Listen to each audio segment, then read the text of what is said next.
bienvenidos a lo que solo era una charla para un colegio secundario en la Semana del Agrotécnico, y por esas cosas de la vida y que alguno tendrá que explicar, terminó siendo la charla prohibida que hoy sale a la luz. El Fede y Maxi prepararon la charla para dar en el agrotécnico a partir de los fundamentos o principios de la agroecología y las experiencias entrerrianas, para saber que nada está empezando, sino que ya empezó.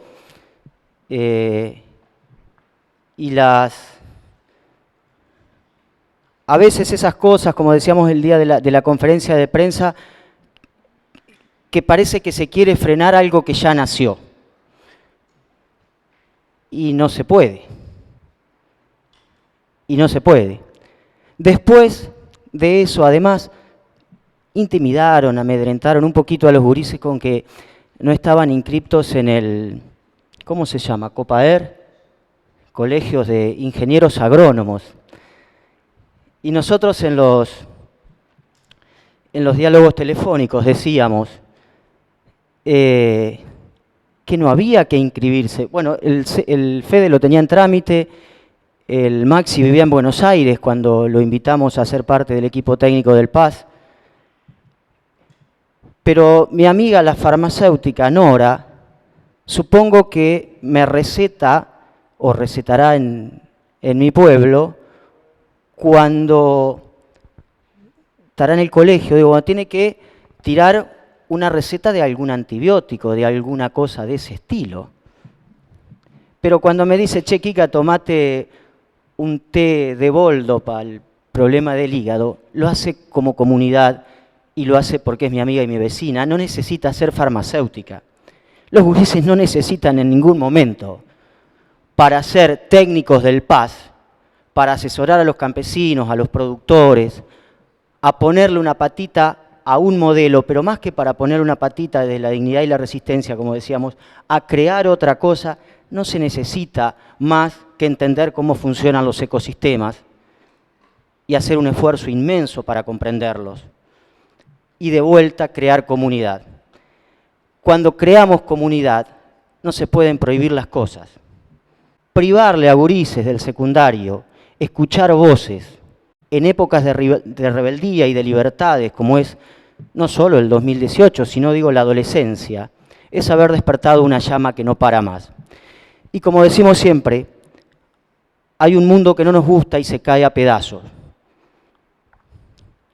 El del extractivismo, el de la dependencia, el de habernos llevado a neocolonias, estas nuevas formas del colonialismo. El haber hecho que los cánceres sean casi gripes y fiebres y que parezcan que es natural, y de las disrupciones hormonales, o lo celíaco, como decía Jorge Arbeleche hoy cuando charlábamos un rato, nos parezca normal, y sabemos que no es normal, y no lo vamos a aceptar. Pero mientras ese mundo se desploma, nosotros con el PAS y con tanta gente y con tantos productores y con tantos chicos seguramente estamos creando otro mundito, como dicen los zapatistas, otro mundo posible. El otro no nos interesa, se cae a pedazos, se derrumbó y además no nos entusiasma. Este nos llena de alegría todos los días y de entusiasmo imaginar estos desafíos. Hablando de gurises, dos ingenieros de Gualeguaychú, los papás de Irasusta y de Costa Uruguay Sur, ellos de acá, ingenieros agrónomos pensando de otra manera. Uno da clase en Oro Verde, el Fede, allá en la Facultad de Agronomía, y Maxi, uno de los que más se ha preparado para enseñarnos lo que son los biofertilizantes. Así que es un gusto compartir con ellos cada vez que tenemos actividad en el PAS, porque además de lo que saben, además de las ganas que tienen por cambiar estas cosas, miren las caras si no son más lindos que el Quaker. El que puede prohibir eso tiene el corazón muy lastimado. Un gustazo, bienvenidos. Buenas tardes, gracias a todos por acercarse. Yo soy Maxi. Y bueno, le voy a pedir un poco de paciencia porque no tengo mucha experiencia en dar charlas. Voy a tratar de ser lo más claro posible. Si voy muy rápido me dicen. Si no entienden algo, levantan la mano y preguntan. Vamos a hablar un poco de agroecología acá en Gualeguaychú, en Entre Ríos. Vamos a hablar un poco de los fundamentos de la agroecología, los principios. Vamos a hablar de experiencias personales que venimos trabajando ya con el FEDE, de casos reales de productores que están trabajando en agroecología. Pero antes que nada, y a raíz de lo sucedido, se nos ocurrió hacer un pequeño paréntesis y hablar un poco del contexto. Porque bien, como dijo Fede el otro día, en la conferencia de prensa, todo cambio de paradigma genera incomodidades y tenemos que saber transitarlas.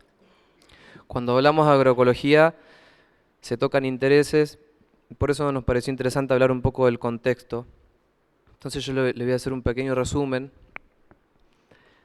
de cómo llegamos a la situación actual hoy en día.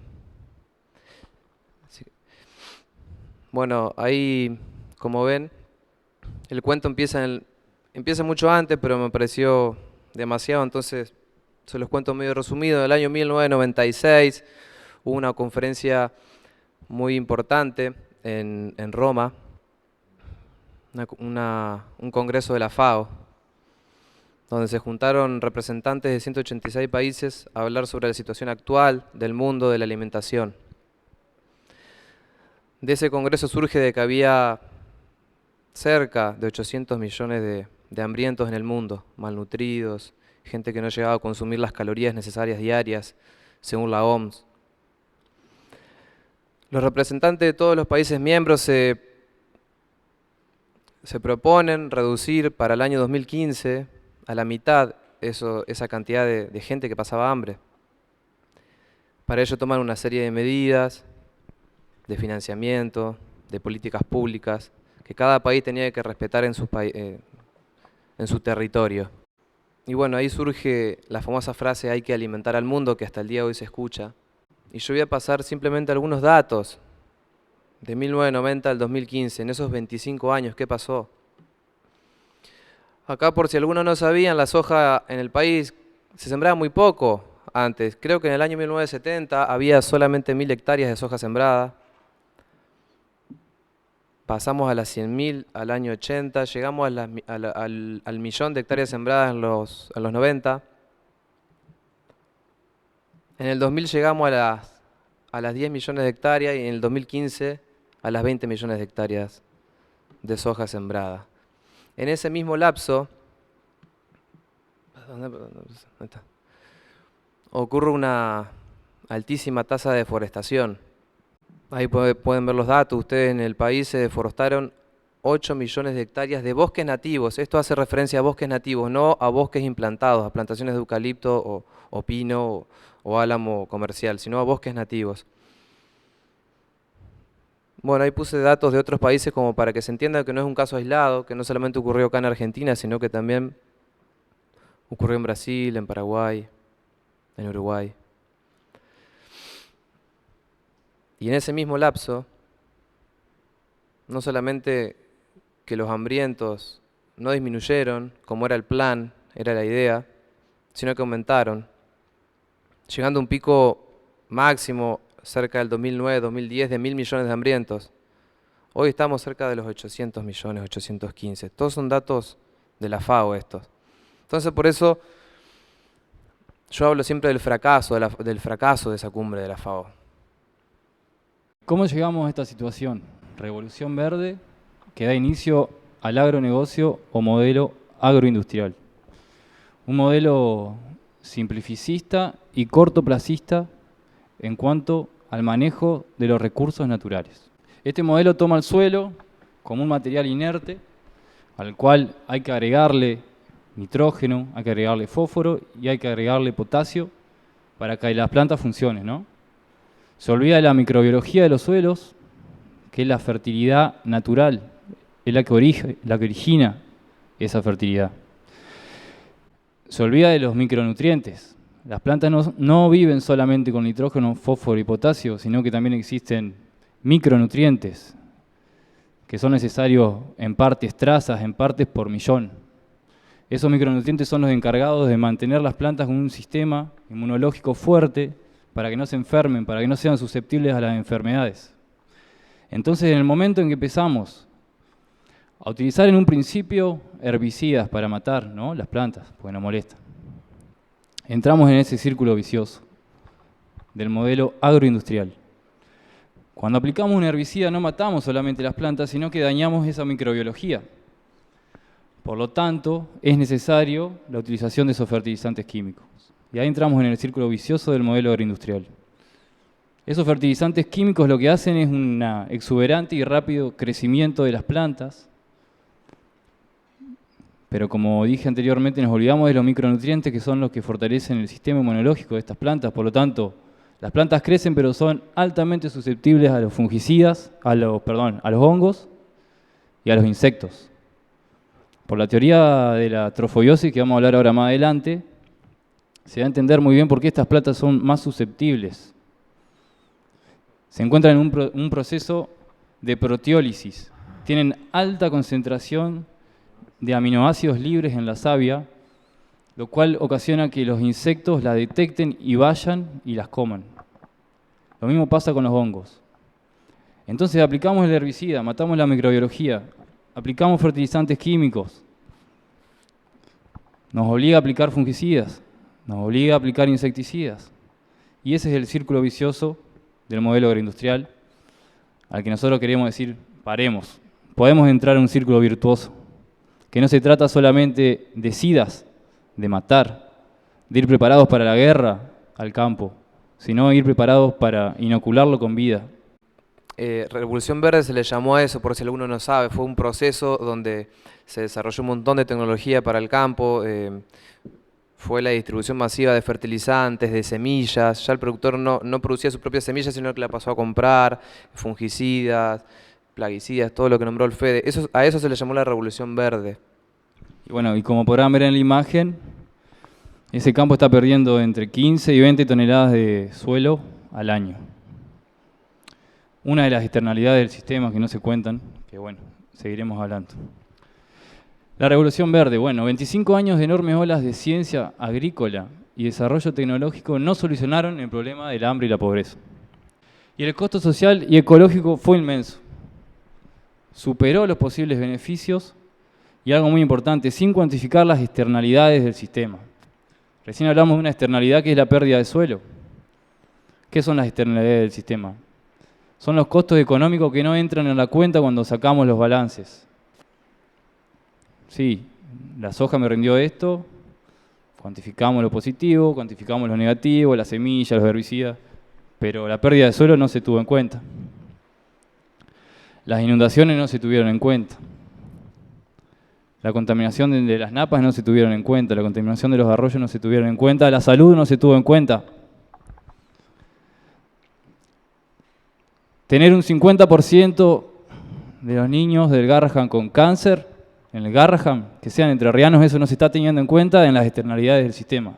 Bueno, hubo un proceso también de migración del campo hacia la ciudad, en esta nueva configuración del terreno, donde el pequeño productor se veía como ahogado por los altos costos productivos que antes no los tenía que salir a comprar semillas, un montón de insumos, todo precio dolarizado, entonces esas deudas lo llevaron a que tenga que arrendar la tierra, irse a vivir a la ciudad, y se produjo una migración del campo hacia la ciudad.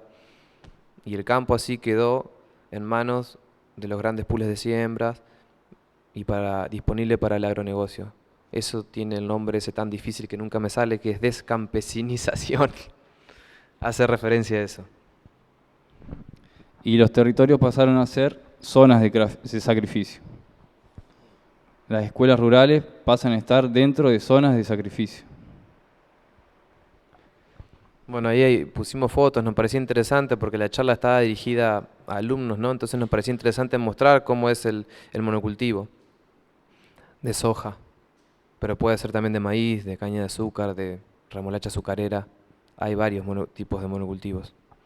Y una de las erosiones... Disculpa, Maxi, ¿vas a seguir? Otra de las externalidades, o una de la peor erosión de este modelo agroindustrial, es la erosión cultural. Es eso que vemos ahí. No tener más gente viviendo en el campo, no tener escuelas, no tener el boliche donde se juntaban a charlar cuánto le había dado de rendimiento el cultivo. La erosión cultural, la más difícil de reponer. Porque con prácticas que vamos a ver más adelante en 1, 2, 3 años, 4 años, se pueden disminuir el uso de agrotóxicos, se puede prescindir del uso de agrotóxicos, se puede recomponer la microbiología del suelo, pero la erosión cultural, la gente viviendo en el campo, ¿cómo la recomponemos? Otra cosa, molinos, alambrados, aguadas, escuelas. La mayor limitante que tenemos en la agroecología para poder llevarla a cabo es eso. No hay molinos, no hay alambrados, no hay aguadas, no hay nada en el campo. No hay gente tampoco. Una erosión estructural. Bueno, entonces ya un poco, cambiando ya un poco de tema, hay que alimentar al mundo realmente con alimento, no con commodities. Un alimento que hoy producimos en el mundo, pero que sin embargo tenemos muchísima gente que pasa hambre o que está malnutrida. Por eso nosotros desde acá, desde el PAS y desde la agroecología, lo que se plantea es producir alimentos sanos, de calidad, que genere mano de obra, que respete el medio ambiente, que el productor reciba un precio justo por lo que produce, que el consumidor pague un precio justo por lo que va a comprar. De eso es lo que trata un poco, de generar mano de obra. Eso es lo que le venimos a hablar hoy en día. Alimento de alto valor biológico que nos nutra, ¿no? Que tenga todos esos micronutrientes de los que hablamos, que no sea alimentado ese producto con fertilizantes químicos y un precio justo. Importante por ahí remarcar, la agroecología no busca un plusvalor por el alimento. No es agricultura orgánica certificada, la agroecología está bueno saber diferenciarlo. La agroecología busca un precio justo y, como dice ahí, accesible a toda la población. Bueno, este es un dato importante que está bueno remarcar, que el 80% del alimento lo produce la agricultura familiar, que ocupa solamente el 20% de la superficie cultivable. Eso era un dato que por ahí no todos conocen. Ahí ven algunas fotos. Algunas son locales, otras son de una feria. Pero es un dato re importante ese, que queríamos remarcarlo. Gualeguaychú importa del conurbano bonaerense y del conurbano de La Plata el 95% del alimento que consumimos, de las hortalizas. Las verdulerías de acá de Gualeguaychú, el 95% proviene de Buenos Aires y del cinturón hortícola. Anteriormente eso no era así, hace unos 20 años. Y el potencial de los productores, de los huerteros que trabajan con la huerta es enorme, muy grande, y la demanda mayor aún. Ahí vemos la foto, una producción de salames, ¿no? Pensar que hoy podemos encontrar salame marca Cagnoli o de Tandil o de cualquier otro lugar, sabiendo que los productores lo tenían como una actividad cotidiana que se hace todos los años. Eso se ha perdido. Acá se podría producir salames, quesos, embutidos de todo tipo, verduras, frutas. Tenemos la capacidad, tenemos los suelos, tenemos el clima y producimos un pequeñísimo porcentaje de todo el alimento que consume la ciudad. Ahora pasamos a hablar de lo que nos gusta y de lo que nos enamora, que es la agroecología. Listo, no nos torturamos más con cosas feas. Hablemos de cosas lindas. La agricultura del futuro. Más o menos para presentar así un plano general. Son modelos agrícolas menos dependientes del petróleo.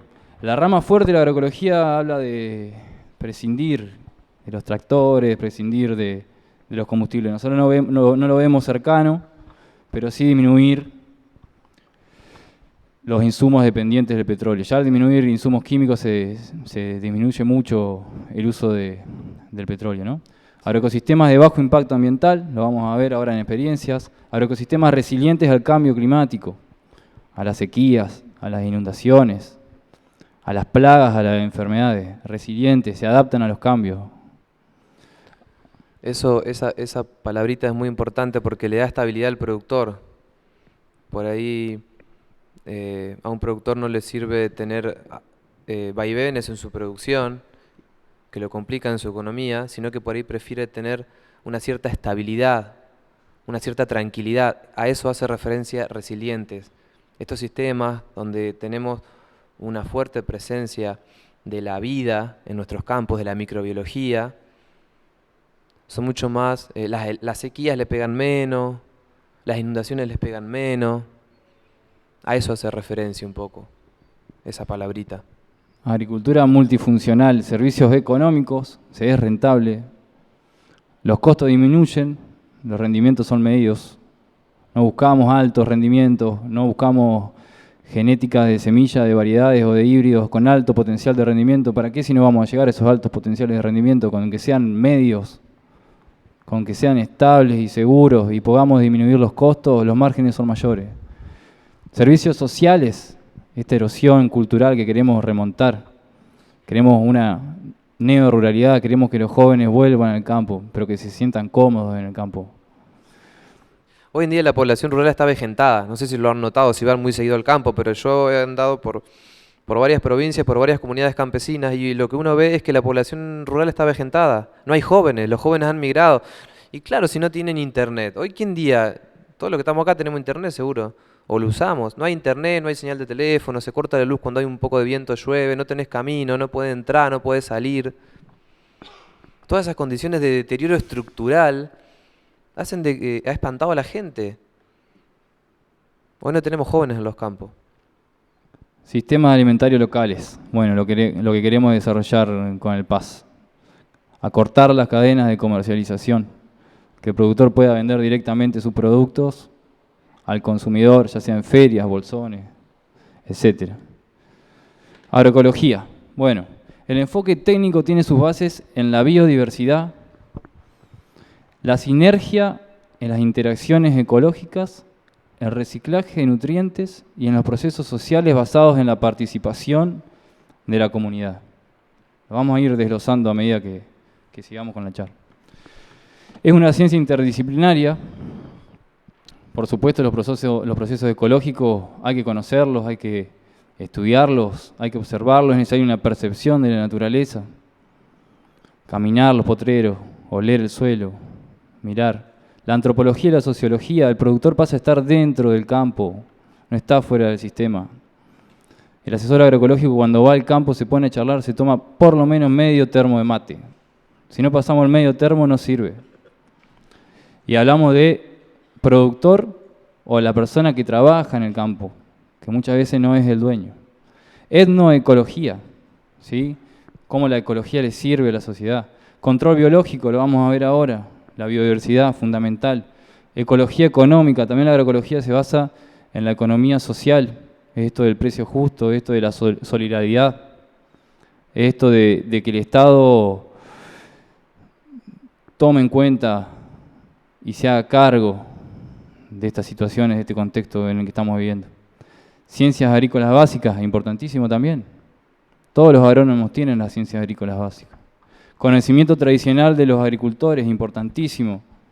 Se valoriza el conocimiento empírico de los productores, se charla. Del productor y del asesor sale un tercer conocimiento. No es un conocimiento que sale del asesor. El asesor agroecológico es un facilitador del desarrollo. Va al campo a buscar, a investigar, a desarrollar una nueva técnica.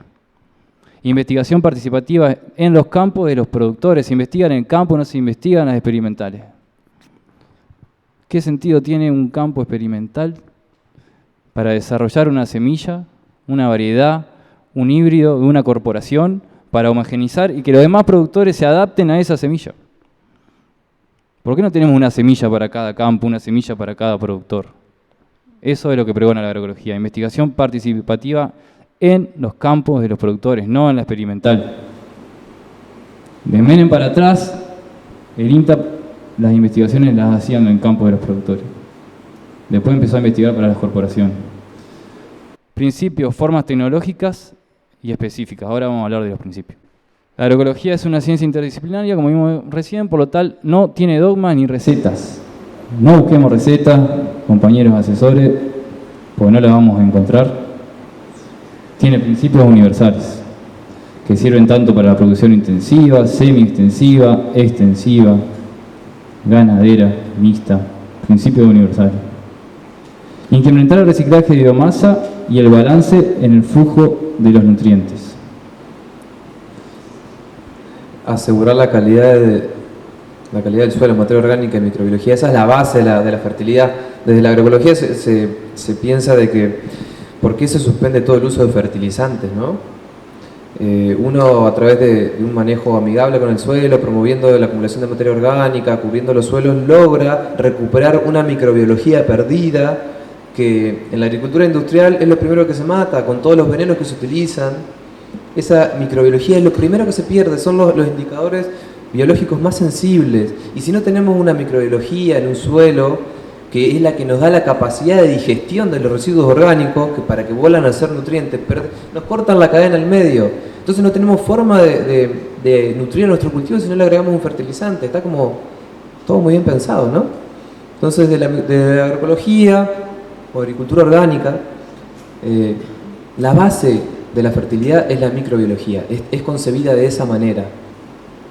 Eso es muy importante. Minimizar la pérdida de recursos, nutrientes, agua, suelo y biodiversidad.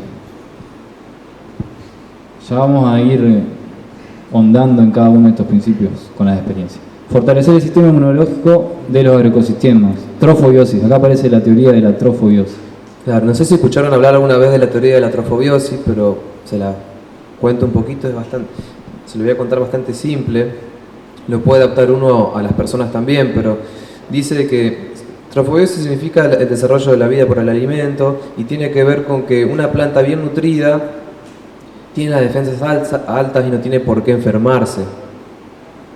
Una planta que está mal nutrida es susceptible al ataque de enfermedades, de plagas, de hongos, de virus, de bacterias. Eso es lo que pasa con la agricultura industrial, donde uno le agrega ciertos nutrientes que son macronutrientes, pero se olvida de que la planta se nutre de un montón de otros nutrientes, y no solamente de minerales, también de ácidos orgánicos, de hormonas, de un montón de otras cosas, no solamente de nitrógeno, fósforo y potasio, el famoso NPK. La trofobiosis viene a enseñarnos un poco eso, es un desarrollo, es un libro donde hay una recapitulación de un montón de autores que muestran cómo los insectos saben elegir las plantas que tienen altas concentraciones en su savia de aminoácidos libres y azúcares de cadena corta. Los insectos lo pueden detectar a eso. Eso es lo que decíamos hoy, que se llama proteólisis. Una planta en ese estado es susceptible a enfermedades. Uno, cuando agrega un fertilizante, la planta pasa a tener de 0 a 100 de repente de nitrógeno en su savia, por ejemplo, para que me entiendan. Eso los insectos lo pueden detectar. Eso hace que se vuelvan más susceptibles a enfermedades. La teoría de la trofobiosis dice que si una planta está bien nutrida, balanceada, todos esos aminoácidos y esos azúcares van a formar partes de moléculas más grandes, más complejas. Entonces eso las hace más resistentes. No es que las plantas que son resistentes producen algún tipo de veneno que mata al insecto, sino que es la no atracción del insecto por esa planta. Es muy interesante esa teoría y hay un libro escrito. Si alguien lo quiere leer, después me lo pide personalmente y se los hago llegar por mail, está en PDF. Yo quiero uno.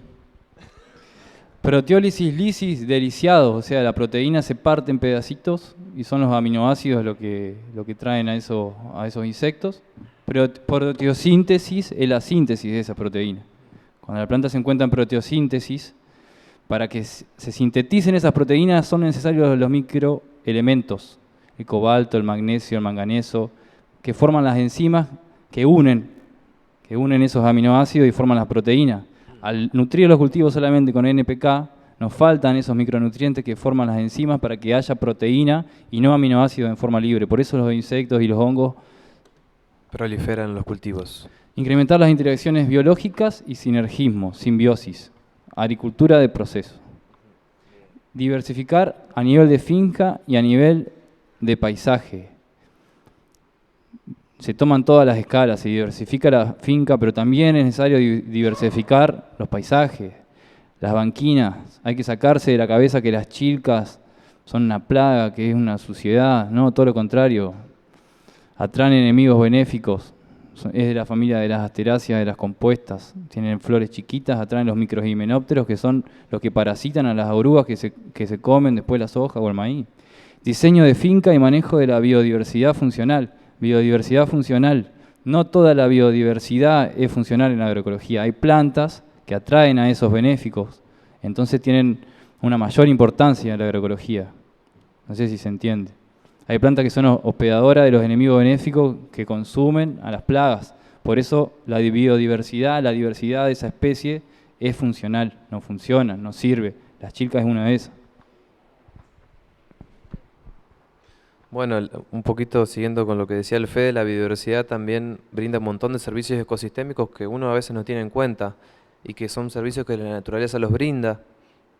Por ejemplo, una muy importante es la polinización de cultivos. Todos los cultivos para producir grano tienen que ser polinizados, algunos por viento, pero la mayoría por insectos. Y los insectos que polinizan los cultivos, muchos son naturales, que viven en los montes o en los pastizales. El más conocido por ahí que uno conoce es la abeja Apis mellifera porque es el género que se ha domesticado. Hoy en día hay un montón de producciones que contratan ese servicio de polinización porque el entorno no se lo puede brindar. Acá en Argentina no está difundido esa práctica, es más, es como al contrario. El apicultor que lleva colmenas a un campo tiene que pagarle a veces con miel al productor. Sin embargo, en otros lugares del mundo es al revés. Pagan para que los apicultores vayan a los campos a polinizar los cultivos. Ese es uno de los servicios ecosistémicos que brinda la biodiversidad, como también el control de plagas, la digestión de los residuos vegetales, el reciclado de nutrientes, aportan materia orgánica. Tiene que ver un poco con eso. Y bueno, con respecto a la apicultura, el modelo del agronegocio ha marginado a los apicultores a las orillas de los arroyos y de los ríos. O sea, uno habla con cualquier apicultor, está Juan por acá, imposible tener un colmena cerca de un campo de soja, del agronegocio. Están todos cerca de los arroyos, de los ríos, cerca de los vestigios de monte que han quedado. Una lástima. Pero bueno, sigamos. No guardemos mal el modelo agroindustrial. Diseñando agroecosistemas. Bueno, el agroecólogo o asesor agroecólogo es un diseñador de agroecosistemas. Lo que busca es diseñar los sistemas para que esa biodiversidad funcional de la que hablamos esté presente en el lote, esté presente en el sistema, que sean nuestros aliados. Ahí se pueden ver dos imágenes. Una que no tiene banquinas vegetadas, lo cual produce una sedimentación y turbidez por erosión y contaminación por escorrentía de los agroquímicos, escasez de hábitat para estos enemigos benéficos. La otra vemos, por ejemplo, bueno, desde ya arroyos, la biodiversidad corre a través de los arroyos, corre a través de los ríos. Nosotros estamos en una provincia que tenemos muchos arroyos. Y no solamente la biodiversidad por encima del suelo, sino también el banco de germoplasma de los suelos también tiene mayor concentración de semilla y diversidad alrededor de los arroyos y de las cuencas. Por eso es importantísimo poder conservar estos lugares. Terrazas vegetadas, bordes de lotes. ¿Cuáles son los resultados? Aumento de la heterogeneidad ambiental, menor fragmentación y reserva de bosque conectada al paisaje, mayor disponibilidad de hábitat. Esto del INTA, Sakajini et al. Vegetación espontánea. Bueno, hablábamos de las chilcas. Más de 60 tipos de chilcas tenemos, medicinales, aromáticas. También las gramíneas herbáceas son importantísimos. En los corredores biológicos lo que hacemos es mantener un hábitat para estos enemigos benéficos y alimento. El alimento, cuando no está la plaga, va a ser el polen y el néctar. Y cuando está la plaga, es la plaga. Por eso los corredores biológicos no tienen que pulverizarse con insecticidas, ya sean orgánicos o de síntesis química. Es necesario que esté la plaga todo el año en el campo, pero en esos corredores biológicos para poder tener el enemigo benéfico. Porque si no, no prolifera el enemigo benéfico, ¿no? Acá, por ejemplo, vemos un estudio de Barney. Crop es el cultivo, borde es el borde, antes de la aplicación de los pesticidas, un químico. Y after, después, vemos cómo se mantiene en el borde la concentración de los enemigos benéficos, los enemigos naturales. Este es el microhimenóptero del que hablábamos hoy, que parasita, es parasitoide. Un hemíptero, una chinche, comiéndose ahí las cochinillas. Y Podamia convergens, acá la vaquita comiéndose un pulgón. Tanto el pulgón como la vaquita tienen que estar presentes en los corredores biológicos. ¿Cómo funciona este control biológico? Que no es el manejo integrado de plaga, es control biológico. Por un lado, consociamos cultivos. Hoy hablamos de interacciones, de procesos. Consociamos cultivos que se llevan bien juntos, que proliferan, generalmente se usan gramíneas y leguminosas, y de esa forma el insecto se ve desorientado al llegar al lote. No es lo mismo que en un trigo caiga una oruga que come el trigo y haya solamente trigo. La proliferación de esa oruga va a ser exponencial. Si ese trigo viene con trébol rojo, ya al momento de llegar le va a costar. Más aún si tenemos una barrera, un cordón biológico de altura. El insecto vuela, pero no vuela tan alto, vuela 2 metros, 1,5 metros. Cuando se choca con un corredor biológico alto, con arbusto, con chilca, con espinillo, con algarrobo, con ñandubay, ya se frena. Donde se frenó y tenemos el parasitoide o el depredador, se lo comió.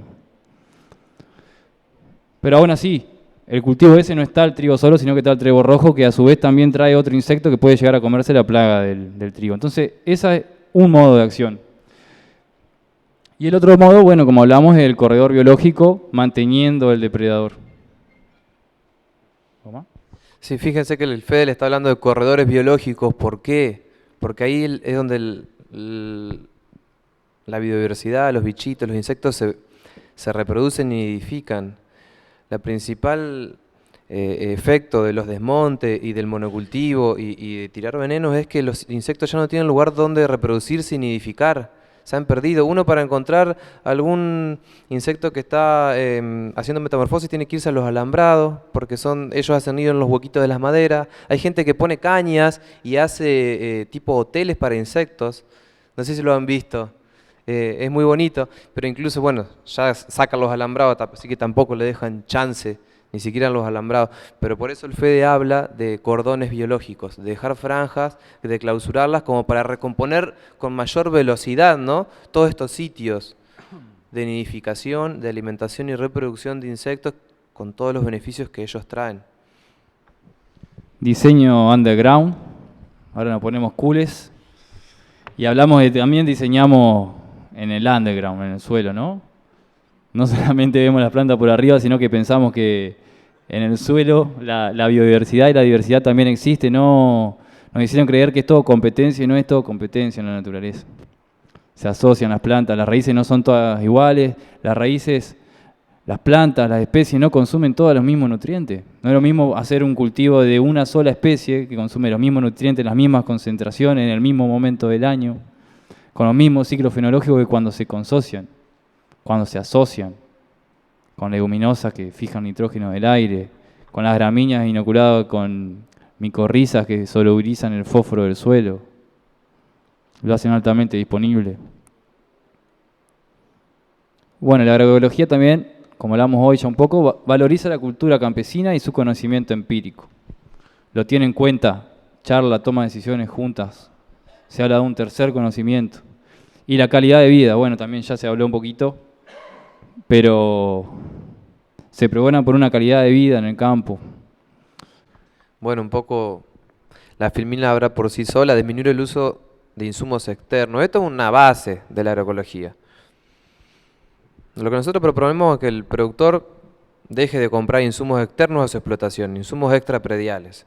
Que deje de comprar fertilizantes, nosotros vamos a tratar de recomponer la fertilidad en el menor tiempo posible, que deje de tirar venenos que afectan a que esa fertilidad desde la microbiología se recomponga, que empiece a cosechar su semilla propia, que la guarde, es algo ancestral eso, y hoy no se hace, eso es increíble.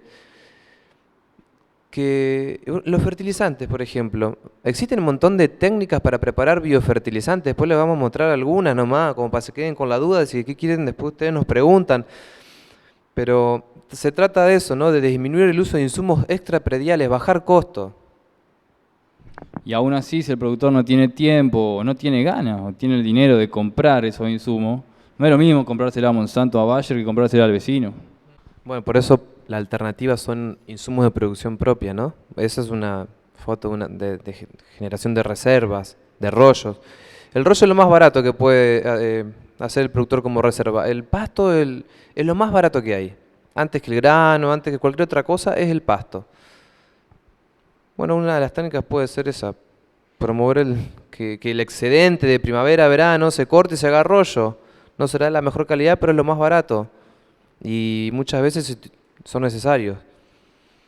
Bueno, ahí vemos una foto de una biofábrica en la cual trabajé yo un año. Esta foto, igual lo quiero aclarar, no es de acá, pero es un modelo de biofábrica. Ahí se hacían 20.000 litros de biofertilizante supermagro al año, además de otras cosas. Se hacían microorganismos benéficos, nativos, hongos, sulfocálcico, bordelé, se hacía harina de hueso, fosfito. Bueno, y esos son los tachos de biofertilizante, que después les voy a contar un poquito cómo se hacen. Pero eso es producción propia y se hace con todos los insumos dentro del campo. Cuando le hablo de insumos estoy hablando de bosta, de ceniza, de harina de hueso, de azúcar, de leche. Ordeñábamos la leche todas las mañanas y se la tirábamos a los tachos.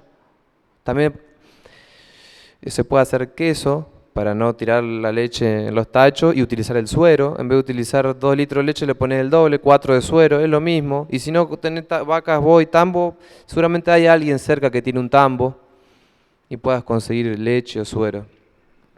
Es como para que vayan conociendo que esto ya existe, hay gente que lo está haciendo. Y por ahí, bueno, aclarar, se puede hacer, buenísimo, pero también se puede comprar. Se puede comprar y es de fácil acceso. Los productos para la producción orgánica certificada no son más caros que los agrotóxicos, no son más caros que los insecticidas agroquímicos. Cuesta más o menos lo mismo. Es cuestión de tener contacto y comprarlo. No es condición sine qua non tener que hacerlo en el campo. Se puede comprar, es accesible. Bueno, hay unas fotos de lo que le hablaba recién, los fosfitos, las trampas de microbiología, la harina de hueso, el polisulfuro de calcio, los fíjense los hongos de los biofertilizantes, análisis de suelo. Ya no mandamos a hacer nosotros los análisis de suelo al laboratorio, lo hacemos en el propio campo y hacemos otro tipo de análisis. Un análisis que contempla la materia orgánica, que contempla la relación entre la microbiología y esa materia orgánica, cómo están conectadas las 3 M's, ¿no? Las famosas 3 M's, la microbiología, la materia orgánica y los minerales. Es un análisis un poco más cualitativo, pero se puede hacer en el campo y cualquier productor lo puede hacer. De eso se trata un poco, ¿no? De disminuir insumos, de hacerlo uno, generar mano de obra. Diversificar la producción, ahí vemos apicultura, fruticultura, horticultura, ganadería ovina, bovina, de lo que se le ocurra. Si nos va mal en una, nos quedan las otras por las dudas. Bueno, ahí están las famosas 3 M's que yo le hablaba recién. Son las 3 fracciones más importantes del suelo, a mi punto de ver. Y nosotros con un simple análisis a campo lo podemos observar cómo están esas 3 fracciones. La relación entre esas 3 fracciones nos va a decir la sanidad o la salud de nuestro suelo. Y esos son análisis que uno si manda al laboratorio no salen. Te dice los nitratos, el fósforo Bray, la textura y lo que le pidas el pH. Pero no te dice cómo está la materia orgánica, si está inmovilizada, si está acumulada, si no hay. No te dice cómo está esa microbiología, si está activa, si está inmovilizada también, si está momificada. Nosotros con un simple análisis cromatográfico a campo lo podemos observar a eso. Aparte son bellísimos. No sé si quieren que les cuente un poquito, si les interesa o no, pero el anillo interno, lo que se ve ahí, te habla un poco de la estructura del suelo. Cuando es un anillo oscuro, de color oscuro, tiene que... A ver si me sale esto. Ese anillo te habla de la estructura. Cuando no hay oxígeno en el suelo, ese anillo se vería oscuro, negro. Si está medio clarito, habla que hay oxígeno. Después sigue el anillo de la parte mineral, que es este. Después el anillo de la materia orgánica, que se diferencia, y no sé si lo ven un poquito más oscuro. y después se ve como unas explosiones o como unas nubes acá, manchas un poco más marrón café, que esas serían las explosiones enzimáticas que se llaman, ¿no? Eso habla de la actividad microbiológica. Los tres anillos, el mineral, el de la materia orgánica y las explosiones enzimáticas tienen que estar conectados por líneas radiales que nacen desde el centro hacia afuera. No sé si se ven las líneas radiales, si se pueden apreciar. Eso habla de la conexión entre las tres fracciones. A veces esas líneas no están o los colores cambian muy brusco. Pasamos de un marrón claro a un café oscuro de repente. Eso lo podemos ver cuando hacemos un cromatograma, por ejemplo, de un abono, de un bokashi, donde hay mucho material todavía que uno lo puede distinguir, cáscaras de arroz presente. En un suelo generalmente no debería pasar eso. Si pasa eso es que no hay conexión entre la parte orgánica y la parte mineral. Esa desconexión entre esas dos fracciones tiene que ver con estas explosiones enzimáticas, entonces acá no se verían explosiones enzimáticas. Hay miles de tipos de cromas y es una técnica hermosa. Yo tampoco puedo dar clases de esto, estoy incursionando un poco la técnica, pero lo que me gustó que se puede hacer a campo y nos da una visión entre esas tres fracciones, entre las tres M's. Sí.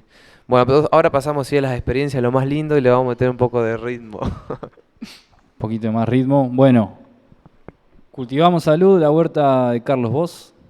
No sé por dónde anda Carlos. No lo veo. Ahí va. Bueno, la agroecología en la huerta creo que es el primer paso que debemos dar. En un corto plazo, con sustitución de insumos, de biopreparados, de productos orgánicos, se puede llegar a realizar con biodiversidad y con diversidad. Carlos ya no tiene más productos para vender, vendió todo. La idea es que tengamos muchos Carlos en el corto plazo y que esos muchos Carlos puedan vender en la feria, puedan vender con bolsones a un precio justo. Se está trabajando fuertemente con la huerta, con los huerteros, con los productores de huerta, en formar formas de asociativismo, cooperativismo. No sé si no traemos a la gente de la UTT a trabajar también acá en Gualeguaychú. ¿Tienen ganas? Bueno, ahí le voy a hablar un poquito de la captura de microorganismos, como para que empiecen a entender de qué se trata los biopreparados. Eso que ven ahí es una nata que tiene mucha tricoderma y otro honguito blanco. Tampoco sabemos todo, ¿no? Tampoco sabemos bien los nombres y apellidos de todos los hongos y bacterias. Nosotros nos guiamos por signos cualitativos, el olor, el aroma. Es lo primero que te enseñan a uno también en la facultad. Si algo tiene olor a podrido, y bueno, no lo usé, tiralo.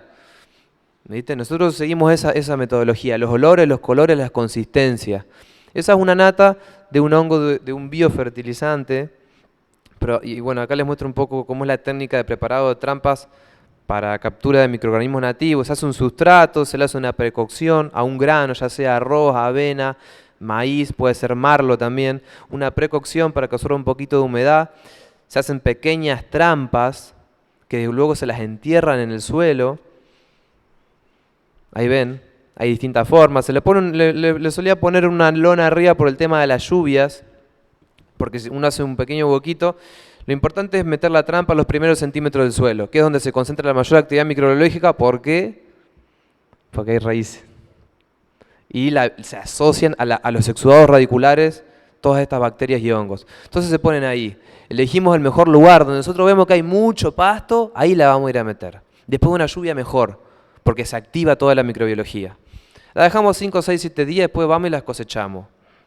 Y eso es lo que obtenemos. Ahí nos fijamos en los olores, en los colores y en las consistencias de las trampas.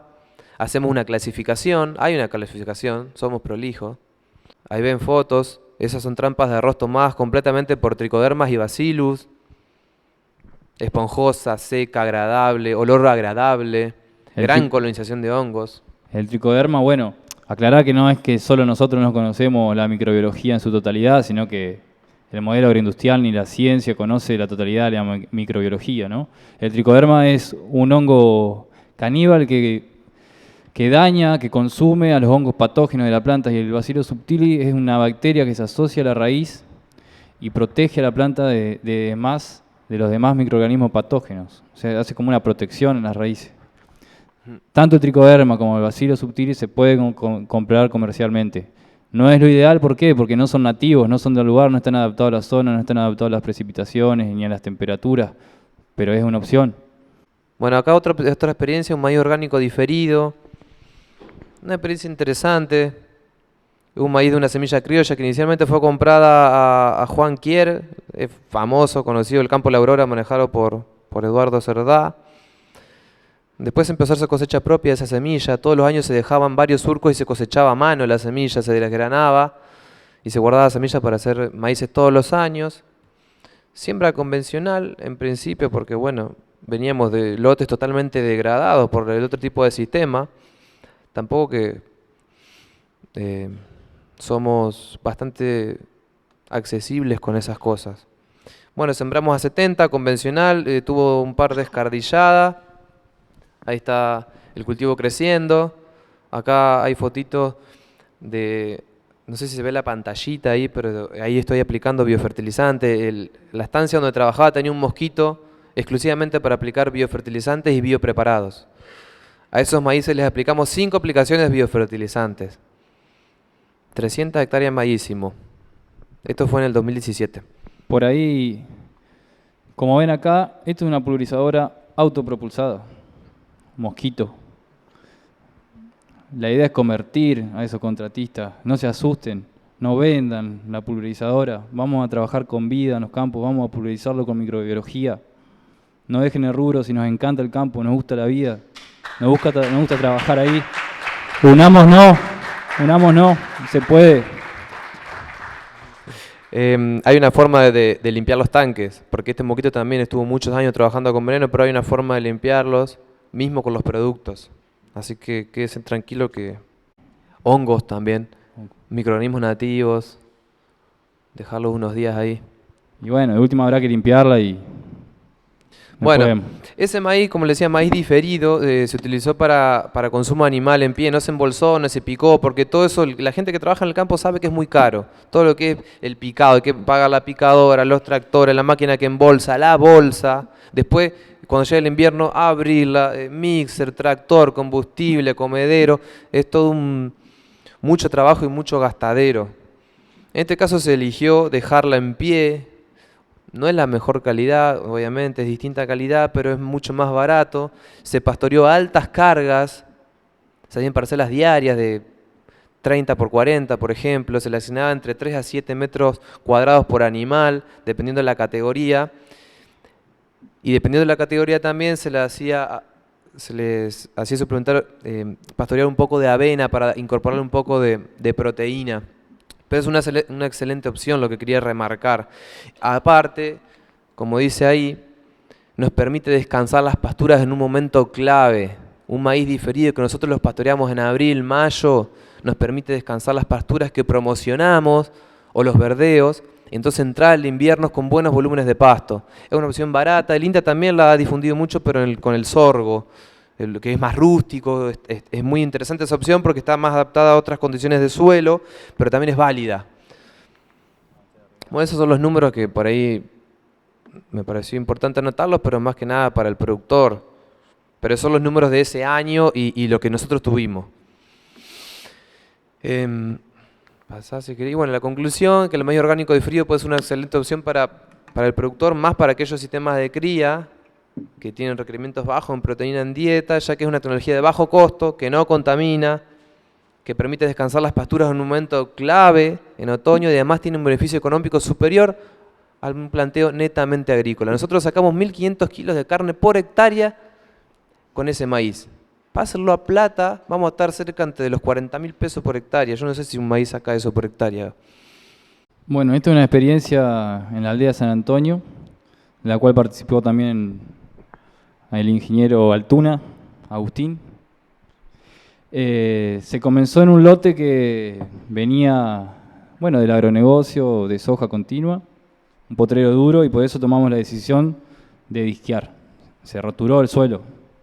Para la gente de Apresid no le va a gustar mucho, pero se roturó por primera. Lo que sí fue por primera y última vez. Se aprovechó esa materia orgánica, como no utilizamos fertilizantes químicos, se aprovechó esa mineralización con un cultivo que tenga un desarrollo radicular profundo, poderoso y altamente micorrícico, que se asocie con las micorrizas, que solubilicen el fósforo, que tomen esa mineralización que es el sorgo, y a su vez también se consoció con soja, productivamente para mejorar la calidad de la dieta en el primer pastoreo, pero a su vez también para ir inoculando con vida ese suelo, que no tenía, no había microbiología, para eso está la foto, ven un suelo blanco, planchado, también que estaba seco también. La soja mejora la calidad de la dieta del primer pastoreo, después ya no la tenemos más, pero a su vez también empezamos a mejorar esa diversidad underground, por debajo del suelo, con los rhizobium, ¿no? Apotreramiento del diseño, seguimos con el diseño. Corredores biológicos, callejón y erlote. Altas cargas instantáneas y poco tiempo de pastoreo y mucho tiempo de descanso. Ahí estamos hablando que son lotes de 1,3 hectáreas, 0,9, somos muy finos con los números, 0,86. Apotreramiento, ahí ven el sorgo, anduvimos con el machete, con mi amigo el negro, apotrerando, y comenzó el pastoreo racional de altas cargas. Lo que hacemos con esas cargas instantáneas altas es homogeneizar la bosta y la orina en el lote. El animal no selecciona, consume todo, no hay malezas. Como ven hay brosa ahí, el suelo está cubierto. Tenemos la microbiología ya, gracias al sorgo y ese sistema radicular profundo, grande. Y como ven, las diferentes parcelas, ¿no?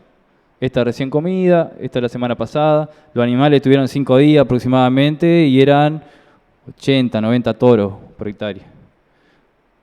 Y aquel falta todavía. Solubilización de fósforo, los hongos, empezaron a aparecer hongos, antes no se veían. Se habla de que nuestros suelos son bajos en fósforo, porque hacemos hincapié en el fósforo Bray, que es un fósforo que sale por los análisis, por ese método Bray, pero los suelos acá en Entre Ríos, estos vertisoles, no es que no tengan fósforo, sino que está altamente absorbido por el complejo mineral, por las arcillas morillonitas, así se llaman. Lo que falta es microbiología que lo ponga disponible para las plantas, los hongos son ellos. Ahí nuestro aliado está solubilizando el fósforo. Seguimos con el pastoreo, así como va quedando. Y la siembra, bueno, ahí aparece Bioagricultura, que es con quien trabajamos, con el negro, también participa Maxi. Y sembrando en directa, como verán, una sembradora en directa sin utilizar ningún tipo de herbicida, no hay malezas. Se le hizo 3 comidas al sorgo y una cuarta con mayor carga, eran 100 animales, vacas ya de medio diente, y comieron y dejaron así. Como ven, no hay malezas, el suelo está totalmente cubierto y tienen que creerme que cada 2 pasos había una bosta y otro paso más y había una orina. La bosta tiene 30% de potasio, tiene entre 50 y 60% de fósforo y la orina es pura urea. Así que bueno, para que nos preocupamos por el NPK, ahí nos sobra. Y otra cosita, esos minerales están altamente quelatados, están asociados con microorganismos que lo hacen mucho más disponible para la planta y a su vez también más estables, pasan a formar parte de la materia orgánica del suelo. No son fertilizantes químicos que se lixivian al poco tiempo y que si la planta no lo aprovecha, se van a las napas. No, estos son fertilizantes que son altamente disponibles y permanecen en el lote. Una herramienta más, el calendario biodinámico. No es una complicación para nosotros. Si no se puede, no se puede. Si se puede, bienvenido sea. Alta herramienta. Los conocimientos ancestrales. Antes el productor no necesitaba este calendario biodinámico hace 20, 30 años. Se manejaban con la luna. El INTA hace 3 años, 4, lo promulgaba, lo repartía al calendario biodinámico. Sirve también para desmalezar. Hay momentos en el mes que sirven para desmalezar, para que las malezas se debiliten. Bueno, ahí ven emergiendo la vicia con la brosa del sorgo. Aparece alguna avena. La vicia también emergiendo en el medio de una bosta. Con mucha brosa, porque como ven no hay suelo desnudo. Ya se ve un cambio en el suelo, se ve la microbiología. Hubo un cultivo de sorgo y hubo un cultivo de soja. Está la bosta y está la orina. Ahí nos siguió creciendo un poco el sorgo, pero a su vez crecía también la vicia a la avena, o sea, como que lo protegía, ¿no?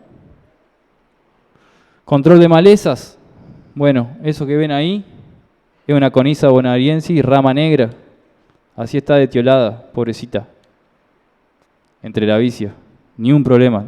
Un lote que tenía altas cargas de rama negra, yuyo colorado, no fue problema para nosotros. El sorgo, excelente antecesor para la vicia, porque deja esas cañas que sirven para que se trepe. Este cultivo llegó a tener 70, 80, lugares 1 metro de alto, 1500, 2000 kilos de materia seca. Fijación biológica de nitrógeno, ahí están los nódulos, la bacteria de la que hablábamos. Esos son los nódulos. Con la materia seca se produjo, calculamos, entre 150 a 200 kilos de nitrógeno fijado biológicamente por esas bacterias. Son entre 300 y 400 kilos de urea que nos ahorramos. Fijación de carbono y fijación de vida, no es solamente nitrógeno, es vida, es microbiología que entra a jugar con nosotros en ese suelo. Ahí está la vicia en el 70-80% de floración. Hermosa. La dueña del campo estaba contentísima. Y la comimos.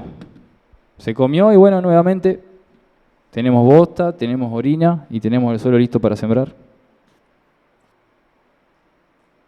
Y producción de carne, ¿no? Importantísimo. Está bueno tener en cuenta que de lo que el animal come, un 25% pasa a ser carne, el 75% lo devuelve al campo, lo devuelve al suelo, en forma de minerales quelatados encima. No amontonemos la bosta en un feedlot, usémosla para fertilizar los campos. Siembra directa nuevamente, sin herbicidas, sembrando, no hubo problema de maleza. Y bueno, esto es prácticamente para ver diferentes tipos de barbecho que se pueden hacer con los cultivos, ¿no? Producción de carne en post cosecha. Este es un maíz convencional, un productor que dice, bueno, quiero dejar de aplicar un poquito los agroquímicos, no estoy muy convencido, pero vamos a empezar algunas técnicas. Bueno, este era un rastrojo de maíz, por eso producción de carne en post cosecha. Se utiliza la fuerza animal como fuerza de trabajo también, ¿no? Capaz que el engorde de los animales no fue el mejor, tal vez se mantuvieron, capaz que perdieron unos 100 gramos, capaz que ganaron, pero ahí no se utilizó ningún agroquímico y bostearon y orinaron. Entonces, así fue como quedó el campo, un rastrojo de maíz, los productores saben de qué hablamos, después del pastoreo. Y así como quedó después de un rastrón que se hizo una sola pasada. Ahí pasa el tractor con el rastrón, emparejando, y la sembradora en directa nuevamente. No estamos en contra de la siembra directa, no estamos en contra de esta máquina que es fabulosa. Fabulosa. Lo que estamos en contra son de los insumos agrotóxicos que llevaron a la siembra directa dependiente de esos agroquímicos, ¿no? Pero la máquina es excepcional. Se puede sembrar arriba de rastrojo, se puede pasar un rolo y sembrar. No es necesario hacer solamente este manejo con animales. Bueno, ahí va creciendo el trigo. Como no estaba muy convencido el productor, no lo quiso hacer con trebo rojo. El trebo rojo tendría que estar ocupando el lugar de a poquito de las malezas. Pero bueno, este trigo fue inoculado con Azospirillum, con Tricoderma y con Bacillus subtilis, comprados. ¿Sí? No tenía ganas de ponerse a hacerlo. Me dice, no, mirá, yo tengo la plata, con lo que me ahorré en fertilizante, con lo que me ahorré en herbicida, tomá, inocularlo con lo que quieras. Bueno, dale, lo inoculamos. Ahí está el trigo, eso es la semana pasada. Y bueno, por el momento no tiene maleza, veamos cómo seguimos. Ojalá Dios quiera zafe de un 2,4-D, de un herbicida y lo podamos vender como agroecológico. Y ese sí, ese es el trigo de la Dorita, también asesorado por Agustina Altuna. Y ahí sí lo vemos creciendo ya el trébol rojo y el trigo listo para cosechar. ¿Sí? Otra técnica más. Ahí se ve el trébol rojo. Este es un trigo que rindió 1.500 kilos, Nero, cuando el promedio fue de 700 kilos aproximadamente. Y además se cosecharon 150 kilos de trébol rojo. Bueno, esta última experiencia que le vamos a presentar, quisimos presentar muchas experiencias como para que no se quede solamente la agroecología en principio y fundamento y cosas intangibles, lo puedan entender de que todo es muy racional. y hay muchísimas variables. Acá este es un proyecto acá local, Pastoreo Racional Guasín, se llama El Método.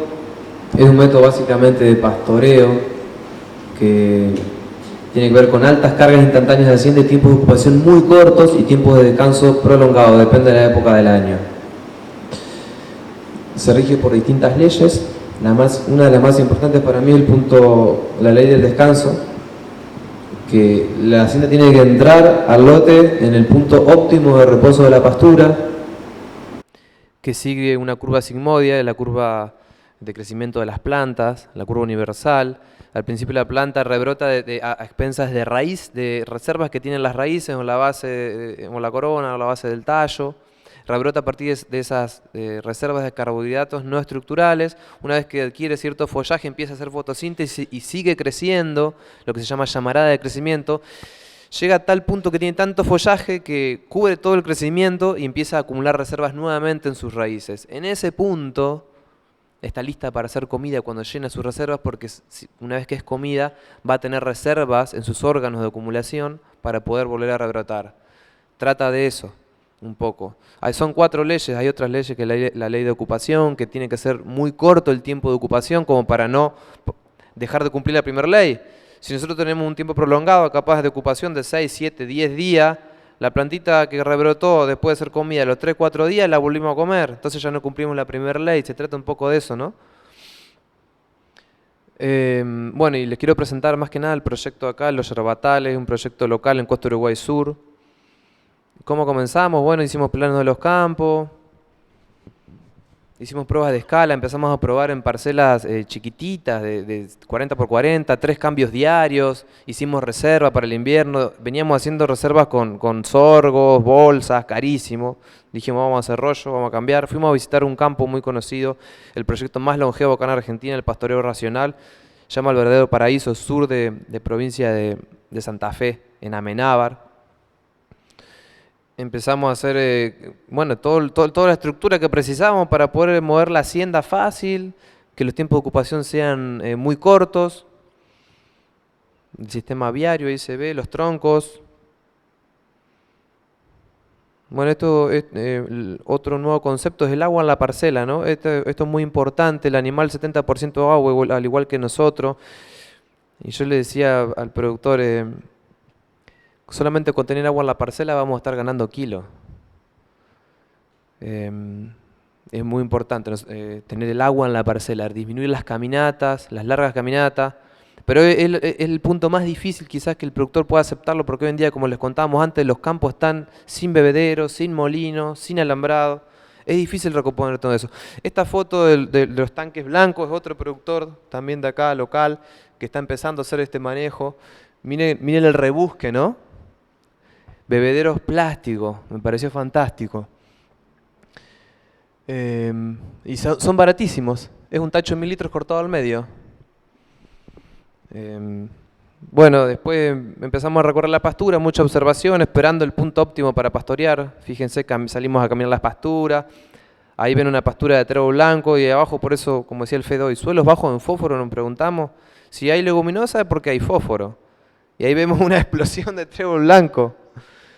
Entonces hay que preguntarse, ¿no? A veces si hay poco fósforo acá en Entre Ríos y en el país en general. Finalmente llegamos al punto óptimo de reposo, teníamos distintos recursos, distintas pasturas con distinta historia. Y las entramos a comer con altas cargas instantáneas. Ahí como se ven vacas, un rodeo de vaca, 250 vacas por hectárea. Altísimas cargas instantáneas. Miren ahí la bebida en la parcela. Esa bebida que ven ahí es una bañera. Otro rebusque, miren qué interesante. Salió 2 mangos hacerla.